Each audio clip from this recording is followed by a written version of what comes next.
পরদিন সকালে ডাইনিং টেবিলে ভূমিকাহীন ছোট্ট চিরকুট থেকে প্রতীক জানতে পারল মধুমিতা তাকে ছেড়ে চলে গেছে। চিরকুটে লিখে রেখে গেছে, প্রতীক, তুমি ভদ্র।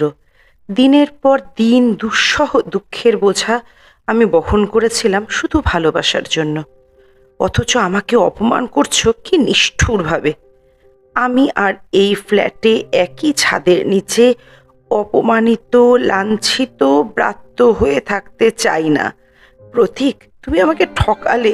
প্রতীকের মাথার দুপাশে রক টিপ টিপ করছে। রাতের মদ্যপানজনিত হ্যাংওভার এখনো কাটেনি। পাশের চেয়ারটা থপ করে বসে পড়ল।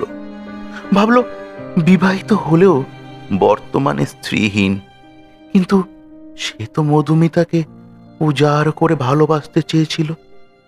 কিন্তু তার বিনিময়ে